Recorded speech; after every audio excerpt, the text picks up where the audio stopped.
നമസ്കാരം. Village news ടിവിയിലേക്ക് പ്രിയപ്പെട്ടവർക്ക് സ്വാഗതം. രാഹുൽ മാങ്കൂട്ടത്തിൻ്റെ വ്യഭിചാര ഗർഭചിത്ര കഥകൾ അക്കേഷ്യ മരത്തിൻ്റെ പൂവുകൾ പോലെ അന്തരീക്ഷത്തിൽ മുഴുവൻ പടർന്ന് ശ്വാസം മുട്ടലുകൾ സൃഷ്ടിക്കുമ്പോഴും ശബരിമല സ്വർണ്ണക്കൊള്ളയുടെ തീ കെടുന്നില്ല. ശബരിമല വനത്തിൽ നിന്നും പടർന്ന ഈ കാട്ടുതീ കേരളമാകെയും മറ്റു സംസ്ഥാനങ്ങളിലേക്കും പിന്നെ ലോകമാകെയും പടർന്നുകൊണ്ടേയിരിക്കുന്നു. ആ തീയിൽ CPM വെന്തു നീറുമ്പോൾ എങ്ങനെ അതിൽ നിന്നും പുറത്തു കടക്കാമെന്നാണ് പാർട്ടി ചിന്തിക്കുന്നത്. അതിനായി CPM പല അടവുകളും പയറ്റുന്നുണ്ട്. ആദ്യം മുൻപ് പാർട്ടി അനുഭാവിയായിരുന്ന ഉണ്ണികൃഷ്ണൻ പോറ്റിയാണ് അറസ്റ്റ് ചെയ്യപ്പെട്ടതെങ്കിൽ പിന്നീട് പാർട്ടി നിയന്ത്രണത്തിലുള്ള ദേവസ്വം സംഘടനയിൽപ്പെട്ട മുരാരി ബാബു, സുധീഷ് കുമാർ, ബൈജു എന്നിവരാണ് പോലീസ് വലയിൽപ്പെട്ടത്. അവിടെയും തീർന്നില്ല. പിന്നെ പോലീസ് വലയിലേക്ക് നടന്നെടുത്തത് ഒരു ജീവിതം മുഴുവൻ പാർട്ടിയോടൊപ്പം നിന്ന, പാർട്ടി ഏൽപ്പിച്ച ഏത് ദൗത്യവും ഒരു മടിയും കൂടാതെ ചെയ്തു പോന്ന പിണറായിയുടെ വിശ്വസ്ത വിധേയനായ വാസുവായിരുന്നു. വാസുവിൽ നിന്ന് SIT നീങ്ങിയത് 42 വർഷം CPM പത്തനംതിട്ട ജില്ലാ കമ്മിറ്റിയിലും 32 വർഷം ജില്ലാ സെക്രട്ടേറിയറ്റ് അംഗവുമായി പ്രവർത്തിച്ച A. പത്മകുമാറിലാണ്.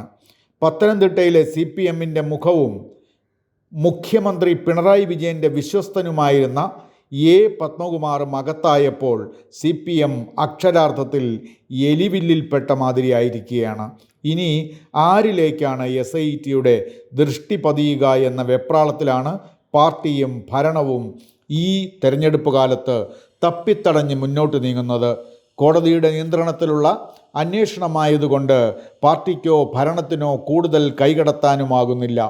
പാർട്ടി ശരീരത്തിൽ പടർന്നു പിടിച്ച ഈ രോഗത്തെ സമൂഹത്തിൽ നിന്ന് മറച്ചു പിടിക്കാൻ നേതൃത്വം ആവോളം ശ്രമിക്കുന്നുണ്ട്.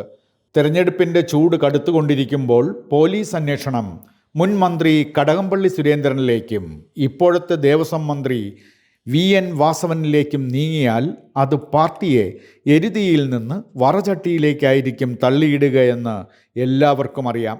അതിനെ പ്രതിരോധിക്കാൻ പാർട്ടിയും ഭരണവും ആവോളം ശ്രമിക്കുന്നുണ്ട്. പാർട്ടിയെ പ്രതിരോധിച്ചുകൊണ്ട് സംസ്ഥാന സെക്രട്ടറി MV ഗോവിന്ദനും മറ്റു നേതാക്കളും പല രീതിയിൽ താത്വികവും വാചികവുമായ രീതികളിലൊക്കെ ജനങ്ങളെ ബോധ്യപ്പെടുത്താൻ ശ്രമിച്ചിട്ടും അവർക്ക് ബോധ്യമാകുന്നില്ല. ശബരിമലയിൽ കുറ്റമറ്റ രീതിയിൽ ദർശനം നൽകിയും പഴവും പപ്പടവും പായസവും കൂട്ടി സദ്യ നൽകിയും ഭക്തമനസ്സുകളെ സ്വർണ്ണക്കൊള്ളയിൽ നിന്ന് തിരിക്കാൻ ശ്രമിച്ചിട്ടും അതും യേശുന്ന മട്ടില്ല.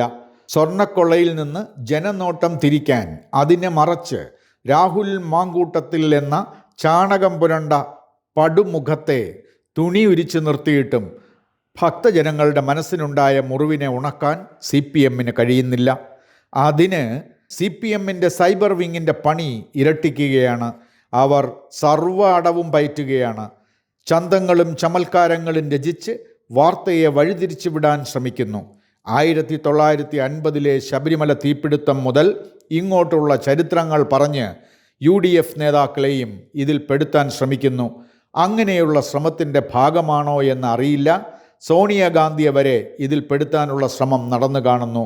സോഷ്യൽ മീഡിയയിൽ അങ്ങനെ ഒരു പോസ്റ്റ് കണ്ടു. ശബരിമല സ്വർണ്ണക്കൊള്ള കോൺഗ്രസ്സിന് ഒഴിഞ്ഞു മാറാനാകില്ല. സോണിയ മൈനോജിയുടെ സഹോദരി ഇറ്റലിയിലെ പുരാവസ്തു കച്ചവടക്കാരിയാണ്. ആയമ്മയുടെ കടയിൽ വിഗ്രഹങ്ങളുടെ കൂമ്പാരമാണ്.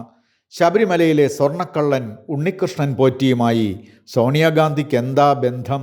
VS ശിവകുമാർ ദേവസ്വം മന്ത്രിയും അനിയൻ VS ജയകുമാർ ശബരിമല എക്സിക്യൂട്ടീവ് ഓഫീസറുമായിരുന്നു. ഫോട്ടോകൾ ഒറിജിനലാണെങ്കിൽ അന്വേഷണം ഇന്റർപോൾ നടത്തേണ്ടതായി വരും. വെറും ദ്വാരപാലകരെ മാത്രമല്ല, ഒറിജിനൽ താഴികക്കുടം വരെ കൊള്ളയടിച്ചു കൊണ്ടുപോയത് വെറുമൊരു ഉണ്ണിപ്പോറ്റിയോ പീറ ദേവസ്വം ഉദ്യോഗസ്ഥരോ മാത്രമാകില്ല. കോൺഗ്രസ്സുകാരുടെ അർത്ഥഗർഭമായ മൗനത്തിന് പ്രത്യേക കാരണമുണ്ടാകാതിരിക്കാൻ തരമില്ല. എന്നാലും മതേതര മൈനോജി അയ്യപ്പനെ കൂടി അന്തർദേശീയ കൊള്ളക്കാർ കൊണ്ടുപോയോ? അയ്യപ്പ കോപം കൊണ്ടായിരിക്കും മൈനോജിയും പപ്പുജിയും 11 കൊല്ലമായി കട്ടപ്പുറത്തിരിക്കുന്നത്. പിണറായി സഖാവിനെ വെറും സ്വർണ്ണക്കള്ളനെന്ന് വിളിച്ച കോൺഗ്രസ്സുകാരിനി എന്തു പറയും? ഉണ്ണികൃഷ്ണൻ പോറ്റിയും പത്മകുമാറുമൊക്കെ ഇറ്റലിയിലും സന്ദർശനം നടത്തിയതായി വാർത്തകൾ പുറത്തു വന്നിട്ടുണ്ട്. അത് വിഗ്രഹക്കടത്തിലേക്കാണോ നീങ്ങിയിട്ടുള്ളത്? കോൺഗ്രസ് മന്ത്രിസഭയുടെ കാലത്ത് ഇത് നടന്നിട്ടുണ്ടോ? നിരവധി ചോദ്യങ്ങൾ. ശബരിമല ക്ഷേത്രത്തിന് മുകളിൽ കൃഷ്ണപ്പരുന്തിനെ പോലെ റാഗിപ്പറക്കുമ്പോൾ ബഹുമാനപ്പെട്ട ഹൈക്കോടതി പോലും അമ്പരന്ന് നിൽക്കുന്ന കാഴ്ചയാണ് കാണാനാകുന്നത്. കൂടുതൽ വാർത്തകളും വിശകലനങ്ങളും നിങ്ങളിലേക്ക് എത്തുവാൻ വില്ലേജ് ന്യൂസ് TV സബ്സ്ക്രൈബ് ചെയ്യുക, ഷെയർ ചെയ്യുക.